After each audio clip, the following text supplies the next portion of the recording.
bringing it to them all day. You know what's up? Welcome to Birdland. Win or lose, we bringing it to you always. You know what's up? Welcome to Birdland. Orange or black, we rebuild the pack. No matter where we at, you know we coming back. Section 336, we on this, so tune in. You know what's up? Welcome to Birdland. Yeah, welcome to Birdland. You know what's up? Welcome to Birdland. Now, here come the boys from Section 336. Ladies and gentlemen, boys and girls, Baltimore's sports fans of all ages, welcome to Section 336, Next Generation Baltimore Sports Talk. I'm your endearingly stuttering host, Matt Soroka. As always, I'm joined by a guy who decided to vote for Mike Trout, Aaron Judge, and Byron Buxton in his outfield, the button lover, Josh Soroka. Yeah, well, I vote for only injured guys. Is that what you're trying to say? Yeah. Not Cedric Mullins. Only go with injured guys, not guys that go with not guys with real stats. I am just a popularity contest. Yeah, well, I mean, people are complaining about the voting, though I think a lot of people would argue that if politics have not shown us the past 10 years, is we really think Americans are knuckleheads with who they vote for anyway. So here's yet another example of America being knuckleheads with who they vote for. And I want to ballot check. I want to count the hanging chads. I heard some dead people were voting for Aaron Judge. I want to get into this, Josh. I want to get to the bottom of this. The hanging chads went away. Because I believe, remember, hanging chads, for me, originated in All-Star voting. Where that's when All-Star voting was cool. When there was no Google All-Star voting, you went to the ball game. You had to put money out and go to a ball game to get the little piece of paper, and then you had to dig for a key or a pen in order to poke out the little chads. There were 5 people sitting in a row, and the usher would hand you 50 ballots. Yes, and half of them would end up in your under your seat as trash. But you punched some of them until you got tired, and then put it in the box. Dropped it in the box on your way out. That's when All-Star voting. That's when it was still a popularity contest. Yeah, but it was at least like you had to do something. You had to go to the ballpark and do the work. Yeah. Josh, on a scale of 1 to 10, I mean, numbers, obviously, Cedric Mullins deserved to be voted in by the fans as a starting outfielder. Yep. There's no discussion. The fact that he wasn't, even though he still could, he's an all-star, and we'll find out, I think, later if he's starting or not. How outraged are you on a scale of 1 to 10 that Cedric Mullins wasn't announced as a starting outfielder? Wasn't voted in? I didn't expect him to be. So, I don't care. He's obviously deserves to be an all-star. But all-star voting's been messed up for years. We know this. I've always been of the mind that all-star voting should be determined by a computer and stats. And it's very clear if you're an all-star or you're not. The same way we don't settle playoffs in baseball by, hey, let's vote on what team should be in the playoffs. It's a simple stats that tell you whether or not what team deserves to be in the playoffs. But All-Star voting is for the fans. The whole All-Star thing is for the fans. Well, okay, but in that case, everything's for the fans. Sure. Baseball. Baseball is. I wish Bert was on here, and we'll get to Bert in a couple of weeks, and I'll get his opinion then, because you don't care about this. But baseball is ruining the best part of the All-Star game. You're talking about the uniforms. The uniforms. I don't care. I know you don't care. But part of the beauty of the All-Star game as a kid is to watch and see all the different uniforms out on the field. And now them trying to make them all the same takes that away. All right. So, no, the All-Star fan shorts for the fans, but it's also for baseball to showcase the best players. You don't do fan voting for the futures game.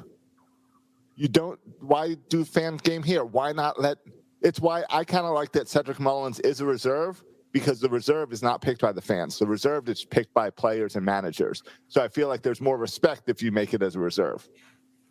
Even if he was our lone representative, so they had to pick someone from the Orioles?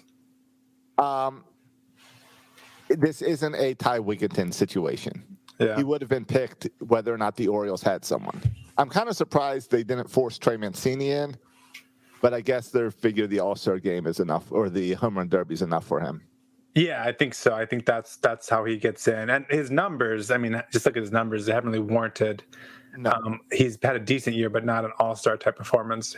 But he does get into that home run derby. Yeah, Nice home run this weekend, now. yeah, blasted it Center field. Yeah, it's been a while. So that was good to see. But then, unfortunately, Ohtani just showed you how he's going to win the All-Star home run derby, and there's no point in anyone else competing. Yeah, Ohtani, first player I ever voted in as a pitcher, or not voted as a hitter, and then selected as a pitcher. Yeah, that's cool. So that's pretty cool. Yeah, it was fun to see. It's fun to see Ohtani.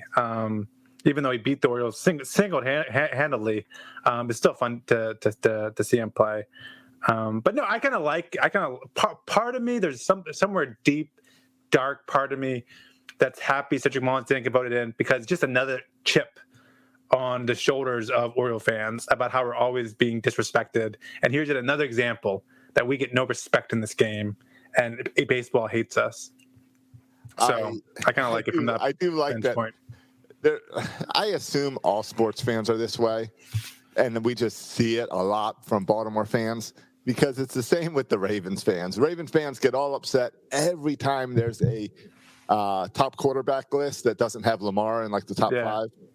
They get angry. So I assume this is all sports fans, but we definitely see it in Orioles and Ravens fans. And in Oriole fans, it's even funnier, because it's like at the same, like 2 sentences before they're like bashing baseball for not choosing Mullins, they're bashing Elias and the Orioles and Angelos for the Orioles not winning. So it's kind of like I can be angry and fight with my brother, but you guys can't. Yeah, and I appreciate that. I got some of that too, where we can bash and make fun of our own team, right? But someone else can't. Like, we've earned that right. So I buy it. I enjoy this past, just recently, is the drama over Cole Saucer after blowing the save yesterday. Cole Saucer's closer, all the outrage. I tell you what, Josh, if you want to like a bullpen arm, it's easy to do. But the moment, whether it's Valdez, Scott, Fry, now Saucer, we love our bullpen arms until they start coming into the 9th inning. And then when they're in the 9th inning and they blow a game, we don't like those pitchers anymore. Yeah. So it's just hilarious. So whoever is your favorite bullpen arm, put him in as closer, and I guarantee within the week you won't like them anymore. Yeah, it's but remember, Manager Hyde says, "Oh, we don't have a closer." Yeah.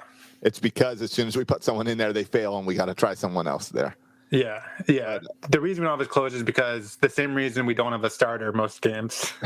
Yeah, true. You just don't have one. True. But I'll tell you, this weekend, the Orioles were frustrating because they had chances to win at least 2 out of the 3 games. Yeah, I mean, it's not bad. If you take the Astros and Angels, and you go 3-6 in that week of games versus the Astros. I'm sorry, 3-3. You go 500 in those games against Astros and Angels. You'll take 3-3 against the Astros and Angels. It's just kind of weird how it turned out, where we swept the Astros and got swept by the Angels. Each of those Angels games, it was fun because they were all competitive. Right. At least to the point around midnight when I fell asleep each night, they were competitive. Yeah, I stayed up for all of them. Good for you. Because of the competitiveness. But then they were such crappy losses. I never felt like doing Birdland tonight afterwards. Yeah. I was just irritated. Yeah. And we're going to have Bob from On The Verge join us in a minute to get to the draft and kind of look ahead to that. Yeah, the draft Sunday, right? So this is our last podcast before the draft. And so 6 days away now. So we're looking for Bob from On The Verge, his insights on the draft and who the Orioles are going to take and all that jazz. Yeah. So we'll you want to bring him in now? Oh, yeah, sure. Yes. All right. Let's add Bob in here if I'm pressing the buttons right. Hey, Bob. Hey, how's it going, guys? Hey, thanks for coming on and joining us.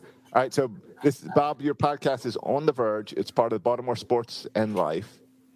And correct. Your Twitter. Hold up, Josh. Now, hold up. Going to do an introduction? No, let's talk about it right now, because On The Verge, if I'm correct here, Bob, you guys just talked to Matt Blood, Director of Player Development, isn't that right?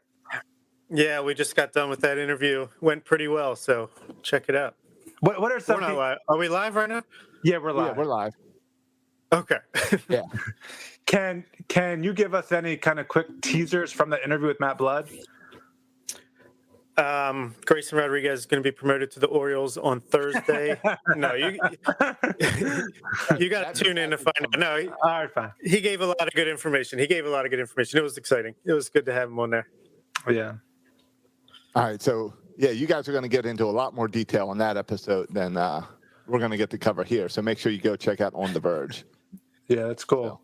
That's a great get. I saw just real quick. I didn't have a chance to watch it because putting the kids to bed, but I didn't realize Matt Blood looked like that. So that's a starter for me. He looked like a lot younger than I thought he was. So all right. So yeah, I'm excited to listen to that. Yeah, and he's got a southern accent, so be prepared for that too. All right. Well, you guys get Matt Blood. We get Bob. Yeah. Hey, I'm looking forward to just as good.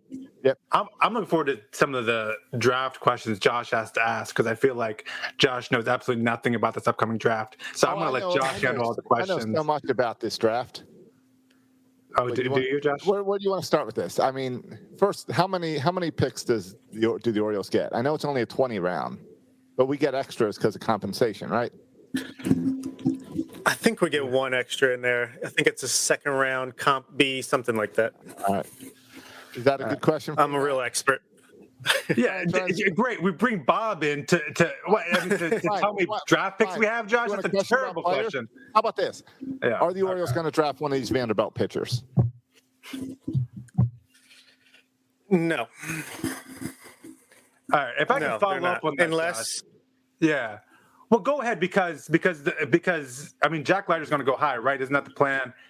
But why? I think the Red Sox. You think the Red Sox? I think the Red Sox are going to get Leiter. If he falls to the Orioles, I think there is a chance they could take him, but I just don't see it happening. I don't think they're going to take Rocker. But it's very possible that Rocker falls to the Orioles and they still don't take Rocker. Is that right? And why is that? I think that is the most likely scenario. It looks like he's going to go maybe to Kansas City around pick number 7. I think it's just, Elias, he loves his hitters at the top of the draft. And Rocker, he's had some ups and downs. His velocity and his stuff has kind of gone up and down throughout the year. He's still a great pitching prospect, could be an ace one day, but I don't think he's the sure thing that maybe people thought he was to start the year and that maybe Jack Leiter could be.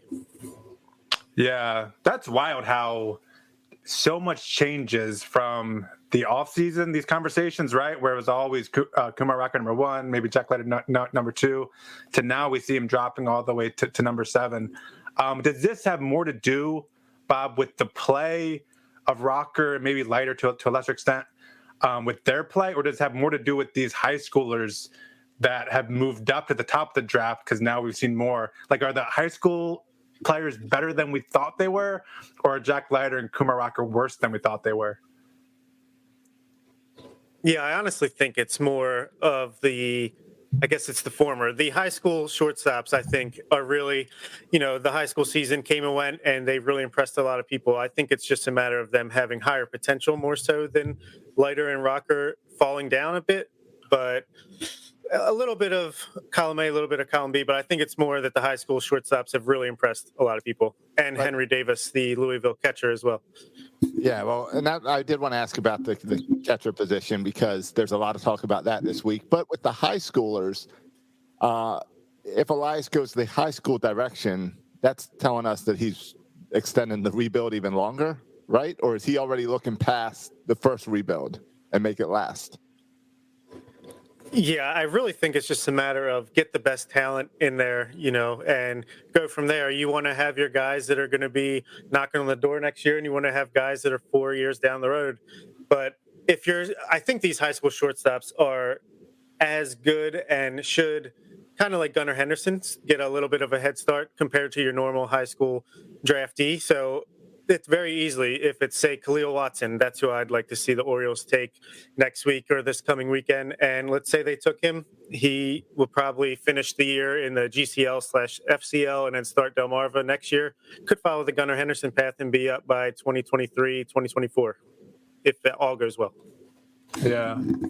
It's interesting, right? And Khalil Watson, I appreciate you saying that because when I watch the draft, I like to have someone to root for the Orioles taking. And I'm already, and you mentioned the catcher for, I don't know. So is it Henry Davis? Is that the catcher out there? Yeah. Uh, I've seen some mocks that have the Orioles taking Henry Davis as catcher.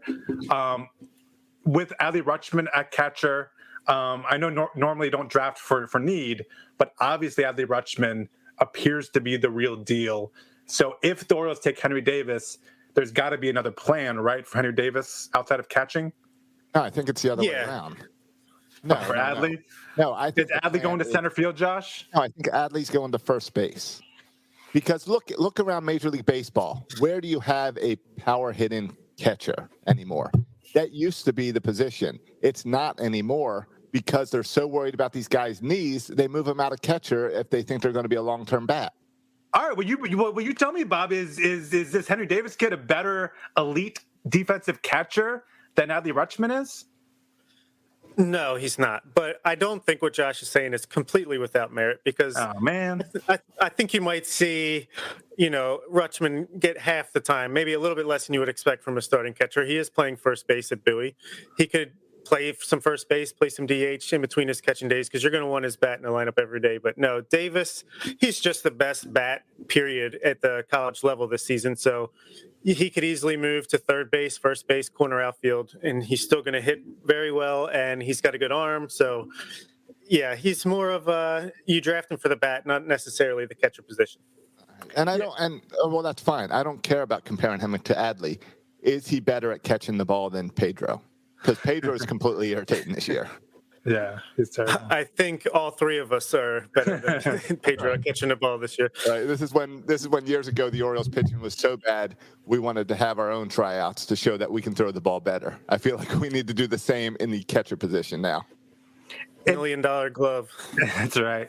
It seems to me, Bob, if you look at the Orioles, they've taken two at the first round, two college bats the past couple years, and partly that's because there weren't as many top high school, I think, prospects the past couple of years that there are. I mean, Rutschman was a clear number one a couple years ago. And then last year, there weren't that many top-rated high school players.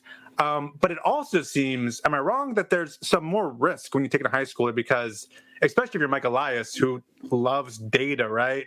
And you just have a lot more data on college players, college hitters specifically, there's less risk of injury and you have more data. So it seems like college bats are the safer pick than a pitcher or a high school shortstop, right? A safer pick? Is that fair or no? Yeah, I think that's totally fair. I mean, I think the high school guys, it's kind of like risk reward. There's more risk, but maybe the ceiling is higher than a college bat because they're older. They're more established. You kind of know what you're getting. Whereas a guy like Marcelo Mayer or Jordan Lawler, Khalil Watson, et cetera, they could tap into some more Alex Rodriguez type high school, move fast, blow up, that kind of thing. Yeah. So Khalil Watson's who I'm rooting for. Is there someone in the top, is it likely he falls? What could go wrong that Watson couldn't fall to us? Is there something else that could happen that could even benefit us more? Like if I'm watching from the Orioles fan perspective, the first four picks in the draft as I wait for the Orioles to go number 5, is there something like unpredictable that a team is there the Los Angeles Raiders the Las Vegas Raiders who could do something kind of bizarre in the top 4 that could benefit the Orioles at number 5? Yeah, I mean, I think there's actually there's a lot of depth here at the top of the draft this year. It seems like there's 7 or 8 guys who every mock draft it's a little bit shuffled from the previous one, but it seems like Marcelo Mayer, if I could ever say his name right, is going to go first to the Pirates. Then it's going to be probably Jordan Lawler to the Rangers, and then it gets a little iffy there. I think Boston will take Jack Leiter if he falls. I think it's going to come down to who is third? Detroit. I think Detroit could take Khalil Watson, and then we'd be left with choosing between Henry Davis, Brady House, or going under slot and saving some money for later in the draft. But no matter what, we're gonna get someone good. Everyone always talks about Mike Elias and under slot. Is that something you really see him doing, or is it something that for some reason it's been linked to him, but he doesn't really lean on that? I think it's a little bit overblown. He did that with Carlos Correa with the Houston Astros when he was the draft guy there. And then he did it obviously with Heston Kjerstad last year. But I think it's more just dependent on the situation. Look, obviously he took Adley Rutschman number one. If the obvious pick is there, he's going to take him. But if he thinks that, say, there's 4 or 5 guys with comparable ceilings and, comparable how much he likes them, he's going to take the one that's going to take the least amount of money, save some money, and use it later in the draft. So I think it's a little bit overblown, but it's definitely a tool that he has in his belt. Do you think this is a stupid question, but I'm going to ask anyway because I have to ask stupid questions sometimes. Based on what has happened with Heston Kjerstad and just the fact that because of his unfortunate health situation, he hasn't been on the field yet for the Orioles, is there somehow more pressure on Mike Elias to not miss with this number 1 pick? I don't think that's a stupid question. I think that's a good question. Thank you. As I stall. No, I don't know. I don't think necessarily he thinks that. Maybe from a fan perspective, we're feeling that pressure because we're kind of a little bit less sure of Kjerstad now. That is he going to recover fully? Is the lost time going to impact his development? All that. But as far as Elias is concerned, he's such a guy that just goes by the program, he's got his algorithm and he's going by it. I think he just looks at it as let's get as much talented guys in here as possible, and whichever ones are going to make it are going to make it. Yeah, and I would think. Yeah, I guess just to follow up real quick, and Josh, then you can ask your question, because my thinking is, what if he goes under slot? Like, part of that is he went under slot with Heston Kjerstad. He didn't take who everyone thought he would take, the next guy on the board. And so I wonder, and that's why kind of you open up yourself for criticism when you don't take the next highest rated guy on the board. And so if Khalil Watson's sitting there at 5 and it goes, the Colton Cowser route, the college bat route for underslot, and it doesn't work out for some reason, and Khalil Watson does work out, combined with what happened last year, it could kind of snowball. But if he takes the obvious pick and it misses still, well, then everyone can say, well, that was clearly the best guy to pick. I don't know. Josh, go ahead. Well, it's a very good point. I think it's more with the more of the Kjerstad question for this week is more of when you're picking players based on position needs and projecting this team down the road, is Kjerstad part of this future? Or is there enough concern that he might not be able to play baseball that you need to replace him in your draft pick? Well, obviously, it's a pretty serious issue with the heart. You never know. But Eduardo Rodriguez had the same issue for the Red Sox last year, and he's back pitching pretty effectively this year. So I think you got to write off 2021, at least for him, and then just hope he comes in fully healthy for next season. And hopefully you can fast track him a little bit in the beginning, or he'll eventually catch up. But I think at this point you can still plan on him long term. You just can't plan on him being here this year short term. And let's be honest, when Elias is drafting his players, I don't think he cares at all as far as where we have a lot of guys, right? Like, I don't think he cares that we have a great catcher. I don't think he cares that we have a center fielder in Mullins. I don't think he cares about that. I think he just wants to, at this point, acquire as much talent as possible, right? And then it'll shuffle out. Yeah, you always hear him talk about that talent pipeline, and Matt Blood kind of echoed that sentiment on our podcast tonight as well. I think you saw an influx of shortstops over the past couple of years with Gunnar Henderson, Jordan Westberg, the list goes on. I think they're willing to move guys around. Like, I think Henderson and Westberg and Joey Ortiz, these guys have played all over the infield, even center field. Taron Vavra playing some center field. I think they're looking to just get the best athletes and hitters and just move them get in where you fit in, and just get those bats in the lineup. Yeah, joke about kind of how everyone's a shortstop in high school, right? And then because they're the best athlete, obviously, and then as they get higher up, they tend to move around a lot. Is Khalil Watson, if we go with him at number 5, Khalil Watson, does he look like a guy who's going to stick at shortstop? It does appear that is the case. He's an exceptional athlete, super fast. He's got power in the bat, but he's not a big guy. So at least, maybe he goes through a late life growth spurt, but seems like he should be able to stick there defensively. I don't think that's much of a question. Is there a guy the Orioles could pick? And I think from what you said, there's going to be a couple options, no matter how it falls out. It's going to be a couple options the Orioles could go with. Is there? And every time I see a mock, it's like they have them taking someone else. So I think it's going to be pretty wide open. But is there someone that they could pick, Bob, where you'd be like, oh, I wish they didn't go with that guy? Yeah, if they do go the underslot, the Orioles always go underslot, even though Elias has only been here for 2 drafts. Um, if they do go that route, and it's anyone other than Colton Cowser, I would be a little miffed. The other options are Sal Frelick, another outfielder in college from Boston College. He's doesn't have much power. He's a really frail looking guy he's got a good hit tool, but not much else. Matt McLean, a smallish shortstop, probably end up at second base. Harry Ford, a high school catcher, which I don't like the idea of that necessarily. So that's when I would be a little bit puzzled and asking some questions. If they do take anyone that's outside of that top 7 or 8, and it's not Colton Cowser, that's when I'd be worried. Okay. So would you be okay with a Kumar Rocker? I would definitely be okay with the Kumar Rocker because Elias typically, it seems like, shies away from pitchers high up in the draft. So if he's confident enough to take him at that point, I feel like then they have good enough reason. Yeah. I mean, I think the fact that we still need pitching is good enough reason. I mean, we've got a couple guys in our farm system that we feel good about, but a whole lot of question marks down there. Right. And just to be clear on how this works, boys and girls, because the underslot, if you go under slot, it doesn't mean like you're being cheap, right? Like you go under slot, so you can then, because you only get a certain allotment to spend draft capital. And so if you go under slot, it's so you can spend more money. And the thinking is, Bob, right?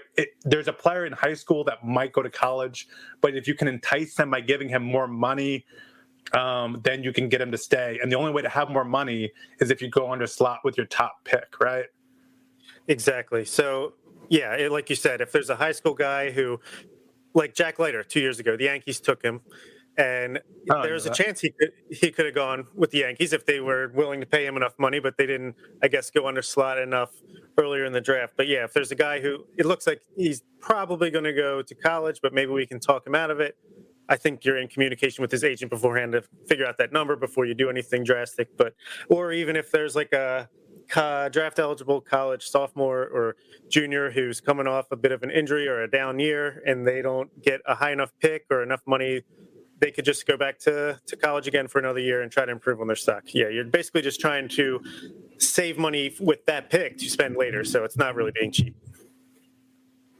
Yeah, because you're going to spend all your money one way or the other. Is there like how much of this is depending upon like other teams do this too, right? Like we talk about the Orioles going under slot. Did Josh just leave? Good. But other teams go under slot too, right? Like we talk about the Orioles talking about Colton Cowser or whatever. Is there a chance in the top 4 that another team goes under slot or no? Is that not being talked about at all? I haven't seen that much. I mean, it would be a surprise to me if they did. I think maybe, there's talk of a Jackson Jobe. He's the top high school pitcher. Some people think he is just enough potential as Jack Leiter and Kumar Rocker, but obviously high school pitcher much more risky than a college one. Maybe if the Tigers took him at 3, they would be able to get him for a little bit under slot. But no, I haven't heard too much of that. Okay. Khalil Watson's 18. That's wild to me, taking a guy that's so far along. Josh, welcome back. Yeah, some I guess internet problems or something down here. Yeah, not sure. Yeah. Hey, dude? Maybe you don't know this, Bob. But if they're drafted this year, I believe when the year that Adley Rutschman was drafted, he may have played for Aberdeen that year for a little bit. If players are drafted in July, is there a chance we could see any of these players playing actual professional baseball at any point this season, or are they going to be put on ice for next year? We did talk to Matt about this for a little bit tonight. It sounds like, if they get drafted, they get signed, they'll do some intake, they'll do some stuff down at Sarasota, and then maybe they'll get some time in like the GCL type rookie league just to get their feet wet in professional setting. But really, they'd be setting them up to start at either, Aberdeen or Delmarva next season. Well, especially this year when the draft is so late. Right, exactly. Yeah. I mean, we see a bunch of guys right from last year's draft in that GCL league now, right? Well, actually, I think Kobe Mayo is the only one. Oh, is he the only he one? was a high school pick that we saved money. We only had 6 picks last year, and a lot of them were like college shortstops who started at Delmarva, and Carter Baumler was injured so he's missing this year. But Kobe Mayo, however you say it, is he's in FCL right now. He just started, and he's off to a great start. But he's a power hitting third baseman, high school guy. All right. Bob, let me ask you one more question about the draft. Sure. And that's, so Khalil Watson, I like him too. I've been reading some stuff about Khalil Watson. I'm a fan of his too.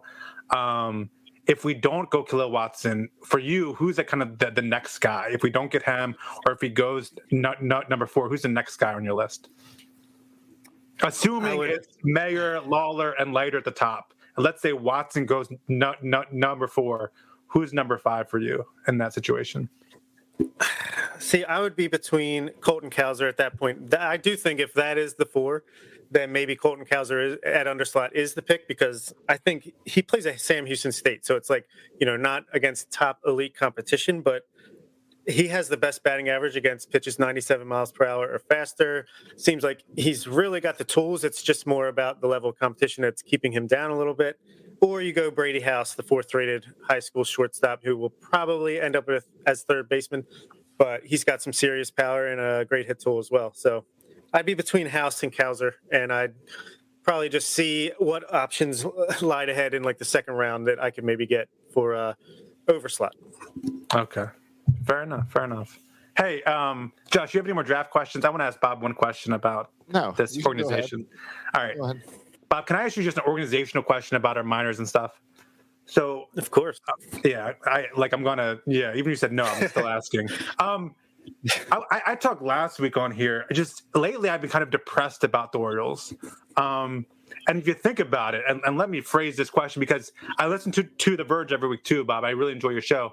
And thank you. But you guys are, and I don't mean this as a knock, but you guys are so freaking optimistic. And I watch the Major League Squad, and I listen to your podcast. I'm like, are we paying attention to the same team? And so no. Yeah, we're not. We're literally watching different players. But if I think about this thing, right, and let's say 2023, let me circle 2023, like that'd be the start of year number 5, I think, in the Michael Elias rebuild. I circle that year, and it's hard for me to even be excited about 2023 because I think about it in our outfield. I don't know who's coming. Austin Hayes has not shown the ability to stay healthy. Cedric Mullins is great. Outside of that, Santander has not stayed either consistent or healthy. You look at our infield, it seems like maybe a Westberg or a Gunner maybe here in 2023. If they are, it's going to be kind of their first year. We've seen players struggle, right, in their first year in the majors. And those, I think, they're far away enough that there's still a lot of unknowns there. If you look at, I know our catch will be great, but having one great player doesn't make you a great team. If you look at our pitching staff, okay, even if Grayson Rodriguez turns into be a stud, which, by the way, I'm sorry, this is a long setup for my question. Yeah. I watched Dylan Bundy and Kevin Gausman be studs in the minors too. I saw Dylan Bundy go on a streak of not giving up any runs. He was an absolute stud. So I'm skeptical, but let's say Grayson Rodriguez turns out to be a great starter, along with John Means, who again has had health concerns.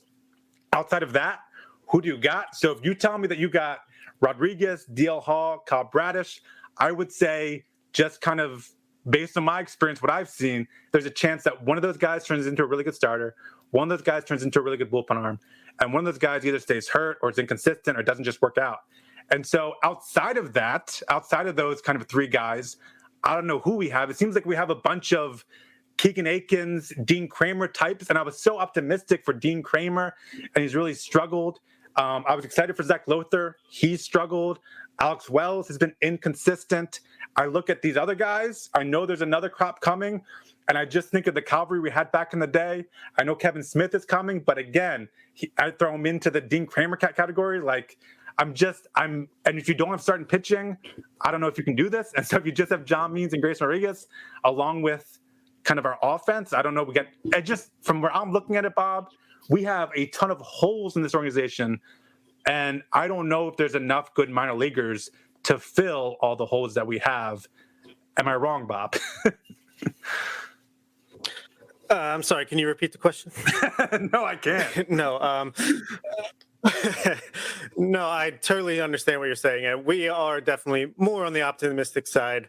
I know I have always just been more optimistic in general, but And sorry to bring it up again, but Matt Blood, we literally just talked to him. He repeatedly said, we have done a great job of raising the floor of the system. So I think the goal and the idea is, say, okay, Grayson Rodriguez, he's your ace starter. DL Hall ends up being your closer, and Kyle Bradish gets hurt or ineffective and kind of washes out. Well, then I think what they want with this talent pipeline is to have the next. It's just constantly going to be rotating. So maybe you get a good reliever, a good starter, and a washout of each group. Or, I think they just want depth and they want people to jump up and stand out. And they know that they're not all going to work.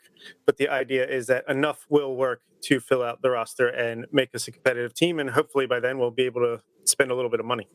And that's what we know. We know that this team also has to spend money. No one has ever made it without spending money and did 100% in-house farm.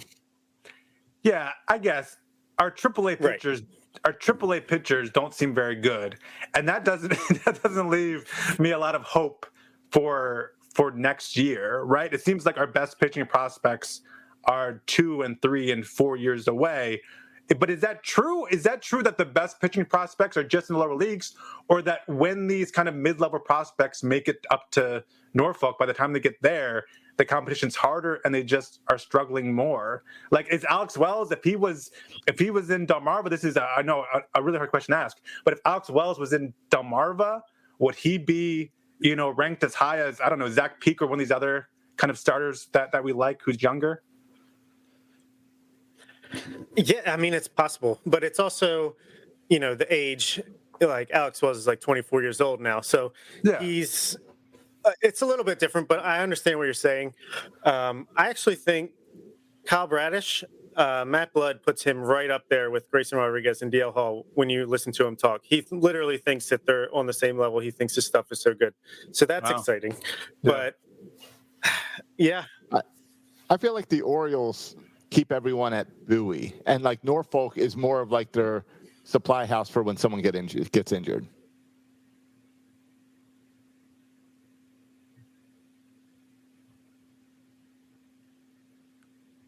We just lose Bob for a second?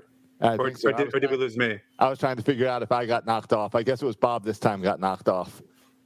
All right, let's see if he comes back. I mean, Matt, you've been to a couple Bay Sox games. Yeah. And it seems like that's where pitchers or whatever, that's where the stars are right now. And the guys that we keep, all the excitement is with guys in Bowie and below. Right. Norfolk, who are you excited about in Norfolk? Jahmai Jones? Well, he mentioned Kyle Bradish, and I mean, Bob mentioned Kyle Bradish, and that's somebody excited about. Yeah, and he's a starter. But I guess that's it with Bob. I'm sorry, we didn't get a chance to have a good goodbye with him. I mean, that was that was the last question, the last kind of discussion point. But we'll see if he comes. Phelan, we appreciate you coming on Section 306, and everyone, if you haven't checked out The Verge, and give Bob a follow over on Twitter. He's at the Oriole Report. Yeah, and On The Verge is their podcast. It's good stuff. Yep. So that's. And again, if you're depressed about the Orioles, go listen to their podcast, because the minors, there's a lot to be optimistic about. Or just go to a Bay Sox game. Yeah, I guess the Bay Sox have been struggling a little bit recently. Though, hey, Josh, this week they're giving away the Austin Hayes glove man, the Top Gun Austin Hayes. Yeah, I think I've got a hookup for it. I've been trying. All right, I don't really want to go to a game this week, and it's the first 100, so that means like waiting in a line. Yeah, I'm not trying to wait in lines. I've got a. If someone wants, and I already got one. If someone wants to pick one up for me, I will trade you. It's not in this room. I don't know. He's some guy that I picked up at the Jacksonville Jumbo Shrimp. I got a bobblehead there. All right, I'll trade you that guy. Yeah, I'm sure they'll go for that. I think it's Mason McCoy, maybe. No, that's is that an Oriole guy? That's an Oriole guy. So and I don't know. Mason something. No. But it's all good. All right. Let's see. So Bob just said that his router reset, so he had a power issue. Okay, that's fine. We'll just move on. Yeah. But we have the draft on Sunday. I really, by the way, I'm a huge fan of this kind of weekend. Hey, Bob, welcome back. Sorry about that. No, that's okay. I'm a huge fan. I don't know, Bob, your thoughts on this. I'm a huge fan on, just going back to the draft real quick, this All-Star game, draft weekend. I just think how they're setting it up, dedicating kind of more time to focus on while there's not any games going on, to have the All-Star game while you also have the draft happening on Sunday. I'm a fan of this. You think, Bob, is there information that this setup is here to stay, or is this a 1 year type thing? We'll go back to June next year. I'm not sure, but I kind of like it too. I wouldn't be mad about it if they kept it this way. Keep all the attention on these extracurriculars, and then during the season, you let the play speak for itself. It's got to be here to stay. It just makes way too much benefit to wait till after the World Series, College World Series. And let's get real. Baseball wants what the NFL has. The NFL draft weekend is this huge thing. Baseball draft has never been a big deal. They want some of that excitement. And you're not going to get that by a bunch of folding tables on the MLB studio lot. You're going to get it by getting all this other stuff and getting the home run derby and the All-Star game all built around this big celebration. Yeah, that makes a lot of sense. Yeah, and I know baseball is trying hard to give more coverage to the draft and stuff. I know they had this, I don't know, I didn't watch it, but I heard about this prospect kind of workout thing that was playing on MLB Network, where they invited a lot of prospects out. I don't think any of the top ones came, but and I think they're trying to make it. I mean, we see this happen in football. I mean, the draft is a huge event, and it's hard to replicate that in baseball. Even with, and yeah, thanks, the draft combine, even with the draft combine, just because, I mean, in the NFL, you've been watching these college players, right? No one has seen, or Michael Elias probably has seen it a bunch, but not very many people have seen Khalil Watson play, right, in person very often, or televised very often. And so it's hard, and it's hard too, right? Because even if you get excited about Khalil Watson and you read all about him, congratulations with the Orioles, and in 5 years, you'll see him. It's not like in the NFL, Trevor Lawrence, Josh will be watching him playing his back there in Jacksonville, week one. Today. Week one. And these players just take so long to get here. Like, I'm already tired of talking about Adley Rutschman arriving in Baltimore. But this is part of what baseball is trying to do with the futures game and everything, to grow excitement, and by scaling the minor leagues down this past year to try to put more attention on the minor leagues. What I don't understand that baseball is doing is starts on a Sunday at 7 p.m. at night. I get they're trying to wait until every baseball game is on pause, but like football does it smart. They start on a Friday night, then they pour into Saturday into Sunday. They're starting Sunday night at 7. All right, we'll all watch Sunday night, but are you going to turn the draft on Monday at 1? Are you going to turn the draft on at Tuesday at noon? I don't understand that move. Yeah, I definitely agree.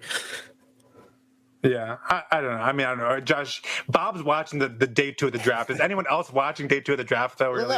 No, but nobody normally watches day 1 of the draft. So I guess it's the small steps of baseball is trying, by doing it Sunday night, by doing it in Denver, I assume that means they're going to bring some all-stars on and stuff and try to take advantage of people who are in town. Well, no one's going to be in town Sunday night. Right. No players. Right, they'll be on. Right. So I guess it'll just be execs, but they're going to try to build into this excitement on a Sunday night. So maybe we at least, in Baltimore, we'll have more people watching than normal for day 1 for Sunday night. But you're right. No one's going to care after that. I personally think that baseball could do better job of speeding up the process of getting players to the major leagues. I personally don't think that these guys really need as long as they always get down there. I feel like there really was too many teams. As much as it sucks to, players lose jobs because there's not as many teams. It's like hopefully in the new CBA, there's not as much time manipulation, and we can get these guys. I don't know. I just feel like you see guys come up like Fernando Tatis, all these teenagers, they come up and they start hitting right away. Right. Yep. Obviously, they are sensational talents and better, but. And it wasn't that long ago that Ben McDonald started at 19 for the Orioles. And if Adley Rutschman came up today, he'd be the best catcher on the team, and I'm sure he would hold his own, maybe put up like a 700 OPS mid-sevens. So right. a good chance of all-star talk. Right, but is there? And here's the question: is there? Because they say development. Is there? And I know there's development occurring, like obviously, but is there development happening at Bowie that could not be happening with the Orioles? I agree.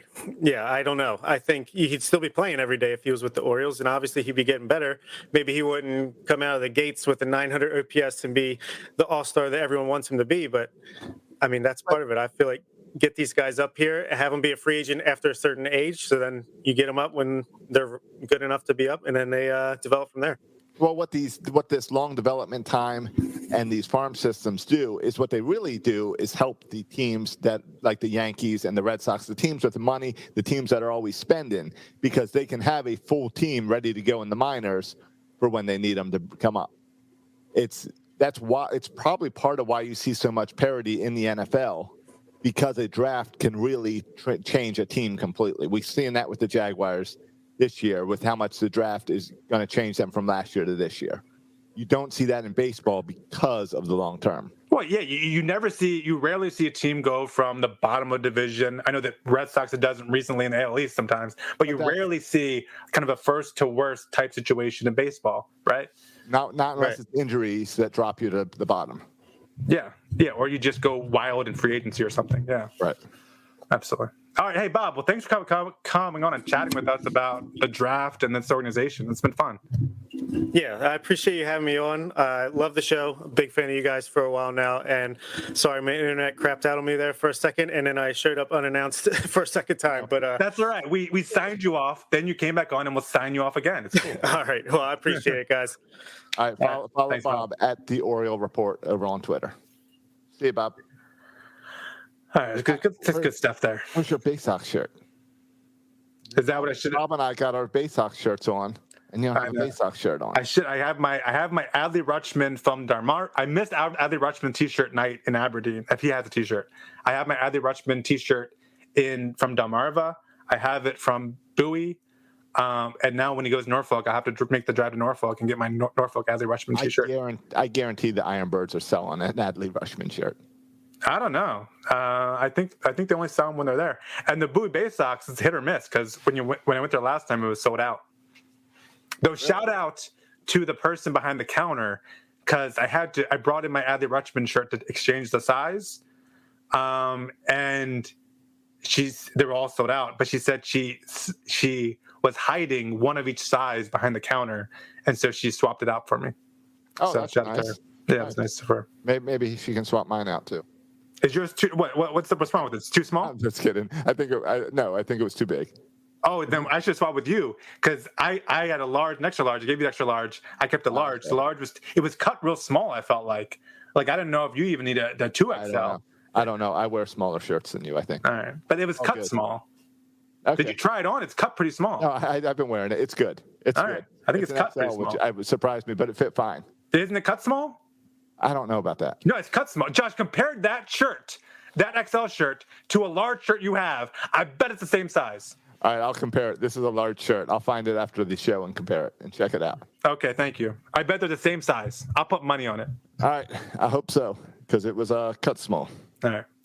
Josh, did we miss anything that this past week we saw? Hey, Josh, who do you want to see? We talked about Cedric Mullins to start the show. Pumped for him. It was cool to see him come in and hit the game-winning home run, and then it wasn't the game-winning home run. Right. That was cool. The day he was announced as an All-Star. But, we talk about it all day. The turnaround for Cedric Mullins in 2019 when he was sent down, not just to Norfolk, but to Bowie, and we thought his career was over. We thought it was over. Pretty sure he was done. Yeah, done. Project Bowie. 2020, whatever, Project Bowie. And then this year, where, when we're talking about an outfield, we're talking about Austin Hayes as our center fielder of the future. No one's talking about Cedric Mullins. Now, this team is kind of built around Cedric Mullins now. I would go to every minor league player and say, you're no longer allowed to switch hit. Focus on one side of the plate. Yeah, it makes you wonder. From both sides, because I really think we've seen that make a big impact for Mullins. And when you think about it, the fact is his batting practice was always split between one side and then the other side. So that means he has to learn the ball coming in from two different sides, swings from two different sides. It's impressive when you can do that, But how much does that hurt you than really focusing on one side? Right, and he's hit really well, like over 300 against lefties this year, and as a left-handed hitter. And it does make you wonder because you see guys with splits too.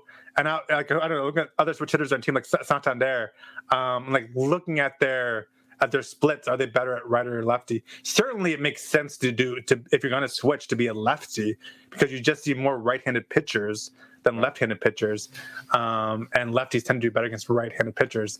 But that's not. It's not just about that, right? Because Cedric Mullins is just. No, I think that's made a big impact. It's made a big impact, but whatever the reason is, Cedric Mullins now has turned into our lone representative All-Star, the only one who deserved to be an All-Star, and right now the best player on our team. Right. So, speaking of that team, who excites you most when you look at this infield? Liba over at third base, Valleca at second base, Urias at shortstop, or Severino and Wynn behind the plate? We got to see Liba's first career home run. Yeah, I'm okay with Libya. Urias is, I guess, if out of those guys, he excites me the most as a potential guy who could hang on. But not as a shortstop, as a utility guy. Utility guy, yeah. Yeah. A bench guy. Yeah, he hits the ball hard, man. He hits line drives. It seems like he always making hard contact. Lebia, his minor league numbers are kind of off the charts. And then, I like Lebia. I like the fact that he's here.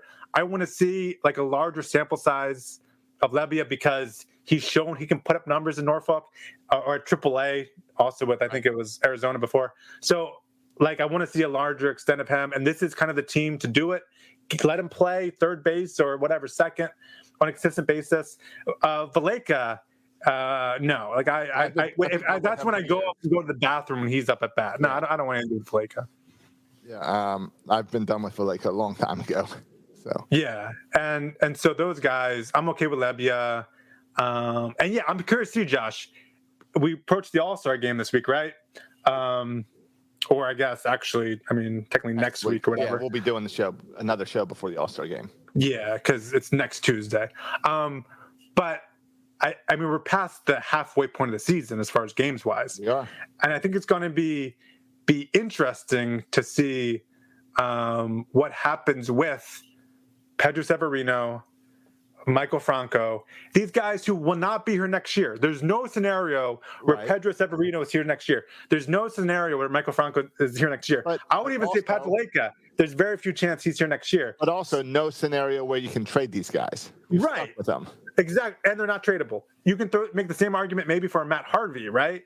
Yeah. Where there's no scenario where he's here next year and he's untradeable. So what do you do? Like, why are they still here if you cannot trade them and they're not going to be here next year? Right. Unless, like, you just don't have anyone to play that position, which I don't think is true for any of those guys. Well, and I wonder how much it is saving the time clock on these guys. No. Step up, because I don't think that makes any sense, especially with the new CBA is what, a year away? Yes, next year. Right. So that's going to change everything with the time clock. And that only makes sense to me if you're talking about these top 100 prospects you think are going to be all-stars and great players. Not for Jahmai Jones. No, like Jahmai Jones, you hope it works out and you hope he becomes a good player. I think the fact that we've been wanting Jahmai, and by the way, Jahmai Jones is already, if you want to talk about starting clock, he's already played in the majors for Los Angeles last year. But this notion of starting a clock, I think, is a bit silly because Jahmai Jones, I think this has to do with all the outrage that hasn't been caught up that we built in our minds that Jahmai Jones is like, he's not a top 100 prospect. Oh. He's not an perennial all-star. He's a guy who we don't know. In fact. Well, and I think he's the guy that deserves to be here, right? But has not been here because they say they're working on his defense at second. Though last night I saw him starting over there at left field. So I don't know how you're working on your defense at second when he's playing left field, but whatever. But he's the guy that is putting up really good numbers, and he's young and kind of exciting. And so I think that's part of the reason why people have kind of – it's almost like we saw with Cedric Mullins when he replaced Adam Jones, where there was all this hype up for, Adam Jones' replacement, Cedric Mullins, and then Cedric Mullins turned out to be not very good. But then, spoiler alert, later he turned out to be really good, maybe even better than Adam Jones. Right. I just don't know if you can. You're putting it out there better than Adam Jones. That's a little early. Statistically, if he does what he did in the first half, the second half, it would be a better year than Adam Jones has ever had just for a single season. Now, the longevity of Adam Jones's career, Mullins is a far way off. Right. Yeah. And Scott's pointing out over in the chat that Cedric had too much pressure early on. I think that's fair. I don't know how much of that pressure was fair that was put on Cedric Mullins, but yeah, Adam Jones promoted him as the replacement and the leader of the clubhouse. Yeah, and that's pressure. And he was never Mullins. I love Mullins. I love him, and he was never a top 100 guy. Like he was never our top prospect in our farm system, right? Like he was the second half of our top 30 list. Like he was never the top guy. So I think it shows. Like we talk a lot about prospect lists, and we talk a lot about who we're going to take. Number 5 in the draft, and whoever we take will be immediately on our top 100 list, the top 100 prospect list, I would imagine. But it doesn't translate necessarily to being an all-star or making it, because it's just such a long grind. And I love to see players like John Means, right? Our 2 best players, John Means, Cedric Mullins. You can even throw Trey Mancini to this. Guys who were not super highly touted in the minors, but just kept on grinding, and it finally clicked for them. And so it's fun. That's what's great about baseball. It's a very cool thing. I'm starting to wonder about McKenna. Like I'm starting to really like McKenna's defense in the outfield and his speed. And I'm wondering, like, will that bat finally click at some point for McKenna that he can be a valuable part of this? Yeah, and maybe this is what Bob was talking about a little bit as far as raising the whole floor, right? Because Ryan McKenna's floor, I feel like, could be the speedy 4th outfielder, right, 5th outfielder. But his ceiling, if everything kind of clicks, and you're right, Josh, he's shown some of these spurts of power, and he's still young, where he could turn into be kind of a regular outfielder. Yeah, and he's definitely, when we talk about that projections and all, it definitely feels like McKenna is up in the majors a little too early. But he's learning in the majors. He's learning at that high level. Yeah. And I think we saw the same with how they treated Ryan Mountcastle. They brought him up once they said, all right, you can't learn anymore at Norfolk. Come up here. And we saw him struggle. And then he was player of the month last month? Yeah. An incredible month of June. There was no one better than him. Forget about rookies, just kind of in baseball. And I mean, McKenna and Mountcastle are obvious at kind of different levels of kind of talent and ceiling. Yeah. But it's a fair point, Josh. But what I want to see from the Orioles going forward is, if you're going to have McKenna here with the Orioles, and he's a young player and he's got potential, I want to see McKenna play every day. Like, it was fun to see him bat leadoff on Sunday, but I don't want to see him coming in as your defensive replacement. I want to see him in the lineup every day. No, I agree. I want to see more of McKenna because I'm all about development right now. And I hate to say it, but I think I'm done with DJ Stewart. I think he might have hit his ceiling with this team already. Yeah. Okay. We're going to use ceiling and floor through the rest of this podcast. See how many times we can use it. But no, I agree. Like, this was, and we talked about it pre-season. This is a kind of a make or break year for DJ Stewart, because we have so many talented other center fielders coming up.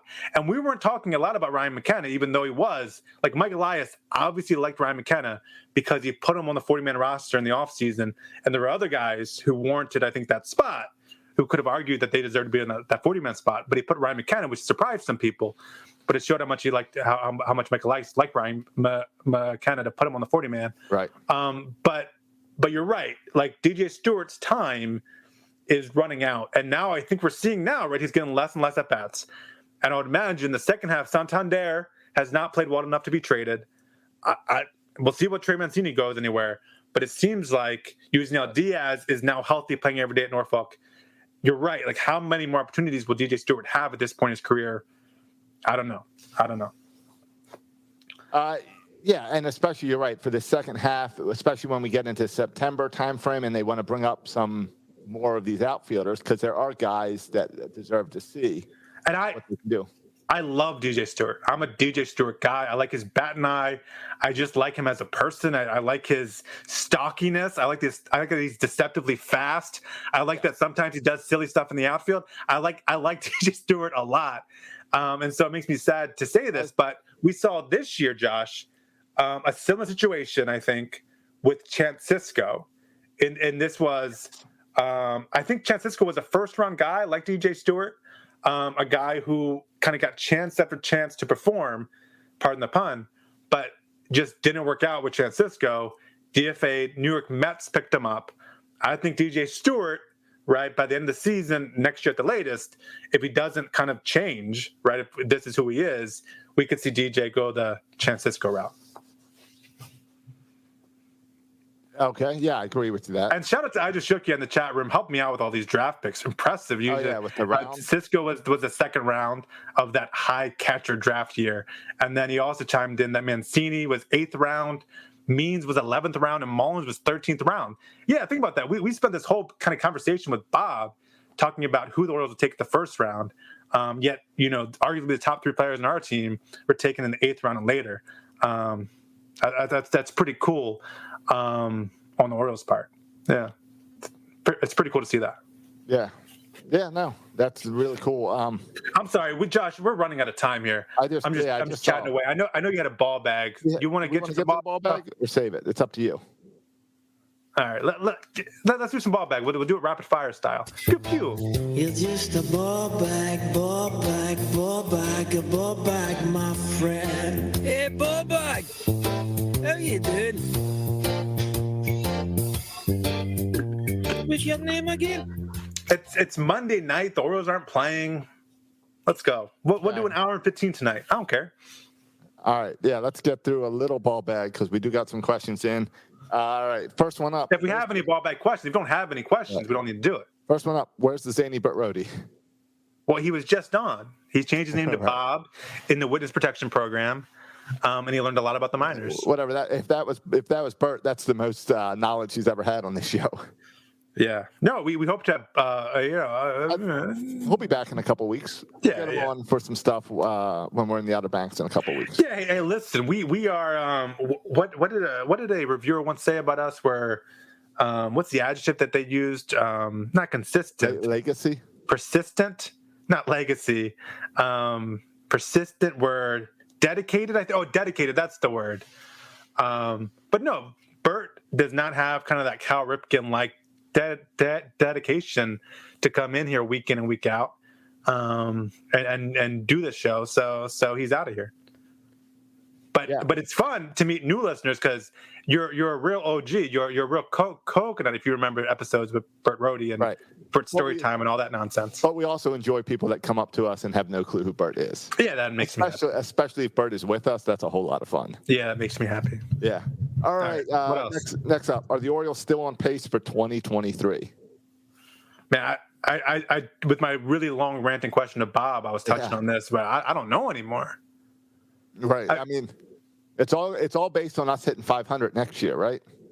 Yeah, well, at least getting in that range, right? Getting in the competitive range. And then there's going to be, I think this is a big off season to see what Mike Elias does. Is Mike Elias going to spend any money in free agency on a longer term deal than 1 year? Is he going to bring any real talent free agency wise? I think we'll get insight where Mike Elias sees this team. And if he doesn't, which I think is very possible, that Mike Elias, again, spends no money in free agency or just does these little 1 year deals. Rutschman will be here in 2023. Rodriguez will be here in 2023. Right. Hall will probably be here in 2023. Bradish will be here in 2023. A lot of our top players will be here in 2023. But I don't know, Josh. I don't know. I'm all right. 2 years ago, I was very confident about my 2023 prediction. This year, I'm feeling less confident. We got to stick with it, though. We do sell shirts out to 2027. Okay. So if you're not so pick your year and buy your shirt. Yeah. All right. Who do you want to see get called up in September? Oh, who do I think or who do I want? Who do you want? Who do you want realistically? Adley Rutschman. Is that realistic? I don't know if that's realistic. That's what I want. Yeah, I don't think it's going to happen. I don't think it's going to happen, but that's what I want. I don't think so. At the beginning of the season, I thought it would happen. But I see the way he's working with the pitchers, And I feel like I don't think Rodriguez or DL Hall are ready to come up. No, they won't be here. So I don't see the point of bringing him up yet. I'm going to say Yusniel Diaz because I'm really curious about Diaz. I thought he deserved a shot on this team, and I'm really curious to see if he can make it in the majors. Yeah, I mean, Jahmai Jones, we talked about it. I guess him. Kyle Bradish is another guy, the pitcher we talked about. Though I think it's unlikely that he gets the September call up. He started at Bowie. He's already jumped one. I'm surprised if they jump him again to the majors this year, especially when they're worried about, I think, pitch counts and innings and stuff like that. I mean, I want to see, this is dumb, but like Cumberland, I think it's Brett Cumberland, the catcher. That's just because you don't hear because Severino. And that would mean, that Severino would be catching less. Yeah, and if we can't have Rutschman, at least give me someone else. Right. But yeah, I think that's again, because if you look at Norfolk, there's not a lot of guys like Bowie and Lowers where you get excited, and I don't think those guys are making the jump this year. Right. I think I'm more excited about who gets the invite to big league spring train in February than who gets the call in September. Yeah, I mean, I would be excited if Yusniel Diaz can. Yeah, you're right, because I always liked him. And if he's here in September, that means presumably he's stayed healthy enough to be here in September and hasn't been shut down for the season. Right. I'd be glad to see him too. Right. Not having a great minor league season, but I'm not too concerned about that. Yeah, like you want to see him healthy. And I'm sure there's some bullpen arms too. I mean, we've seen a bunch of guys call up, like Isaac Mattson, Well, we've seen all the bullpen. Like, for pitchers, the Orioles aren't waiting until September. We're seeing it. We're seeing Lothar, Aiken, Eshelman. We're seeing these guys go up and down, up and down. Yeah, it's true. So, who knows? All right, well, if you want to send in your questions for the ball bag, it's real easy. You go on over to section336.com. Up at the top, you can click support if you want to support us, or you can click ball bag to send in your questions. Also, Josh, how did it feel to get owned by a pitcher that we're still paying in Alex Cobb? How'd that feel? When Alex Cobb owned us, and I was like, we're paying this guy to own us. I wasn't too concerned about the fact that we're paying him. I was more sad and disappointed because the Alex Cobb that pitched on Saturday is the Alex Cobb that we thought we were getting when we signed him 6 years ago from Tampa. When he left Tampa, that's what he looked like. Yeah. And that's what we wanted in Baltimore. So it was more of after all the injury issues he had in Baltimore and never hitting that peak, it's like I saw the old Alex Cobb again, and it made me a little jealous. Yeah. I agree. And he always had that potential. And that was, I think, his longest start since, 2018 or something with the Orioles. The Orioles. Yeah. Yeah. I also want to make one other comment just about this past week of baseball before we get out of here. I thought it was pretty cool to see Spencer Watkins make the Orioles squad. I don't know if you read much about Spencer Watkins, but he's a guy who was thinking about becoming a high school coach and kind of calling it quits. He's 28. Right. He's never made it to the majors. Yeah, he signed with the Tigers in 2014, 7 years ago. Right. Never made it to the majors. Had his first kind of MLB appearance. I believe that was on Friday night. And so just a great story for Spencer Watkins to finally get, and he's pitched a scoreless inning. Yeah. So a great story for him. So that was cool. I did enjoy seeing Ohtani this weekend, though. Yeah, he's fun to watch. I'm kind of disappointed we didn't get to see him pitch, but I know the Yankees blew him out just a few days ago. But yeah, they did come out today and say that he will be both hitting and pitching in the All-Star game. Yeah, it's very cool. It's definitely a chance for him. Yeah, you wonder if, there's a draft they talked about, and we didn't get into it, Bob, but there's a couple guys, I don't know their names to be honest, but there's a couple guys who are two-way players. Right. But this is something that's unheard of, right? That you have when you talk about, Josh, you talk about how players can't handle switch hitting. You said they can't handle switch hitting. This guy's pitching and hitting, which sounds a little bit more complicated than switch hitting. Everyone's kind of two-way until they get to college or the minors, and that's when they focus on one or the other. Yeah, but what an incredible talent to be leading baseball in home runs while also having one of the best ERAs in baseball. It's unbelievable. And we've all seen the highlights of Ohtani, but to watch him in that game, he's just got an impressive swing. Yeah. So yeah, it does. Yeah, he'll take balls that are outside, balls that are high, and he'll put these amazing swings on them. It's pretty cool to watch. How would you like to be? I mean, we feel it as Oriole fans, and the fact that we suck and all, and it's tough. And I saw the stat this weekend where you've made fun of me earlier for saying the Orioles have a ridiculous schedule. Did you see that stat this weekend that the Orioles have only played 11 games against a team that's under 500? Yeah, year? I didn't see that stat, So, but yes. So it's like, I guess they're showing that the Orioles do have the hardest schedule. But I feel for Angel fans that watch Trout and Ohtani all the time and still can't win ball games. Well, yeah, and that's I mean, Ohtani has been hurt recently. This is the first time Ohtani's been put together, the pitching and the hitting together. This is the first season where he's been able to do it. Hopefully, he'll be able to do it for the entire season. And then, of course, Mike Trout gets hurt. And then you had Rendon, right, who's a stud third baseman to that mix too. Like you look at that lineup, like what are you talking about? And you got Madden as your coach. Yeah. So you should be winning games. Yeah, but when you have a couple missing pieces, Josh, like when you're a couple missing pieces away from being a World Series team in the offseason, and so what do? Here's how you know there's something wrong. You call Mike Elias and say, hey, Mike Elias, I need a shortstop and a starter. Can you hook me up? And you get Iglesias and you get Cobb. Oh, and not to mention Bundy. Yeah, listen, if you want to become a playoff team, don't poach the Orioles for pitching. But I do. Like I root for the Angels.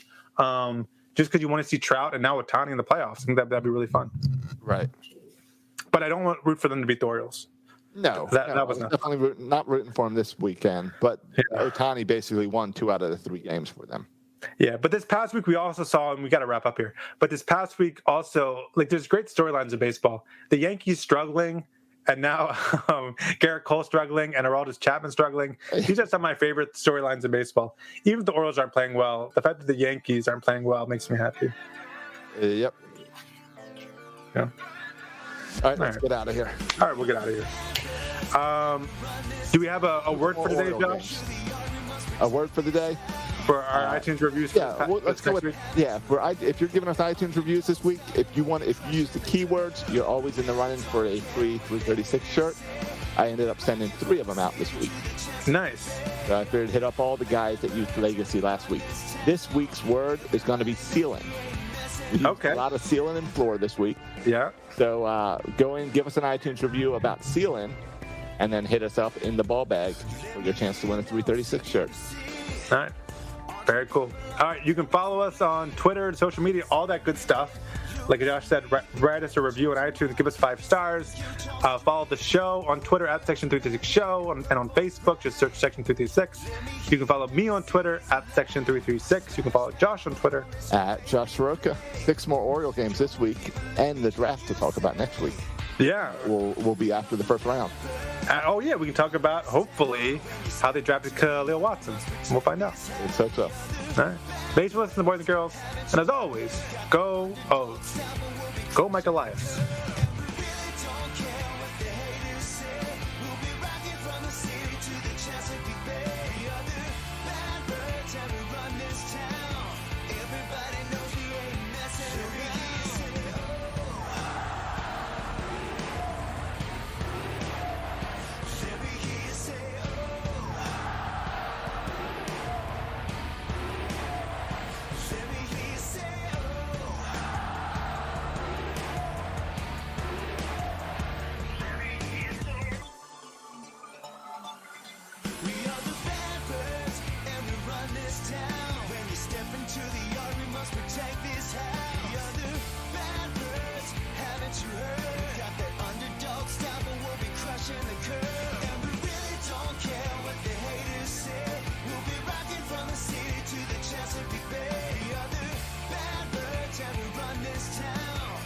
Everybody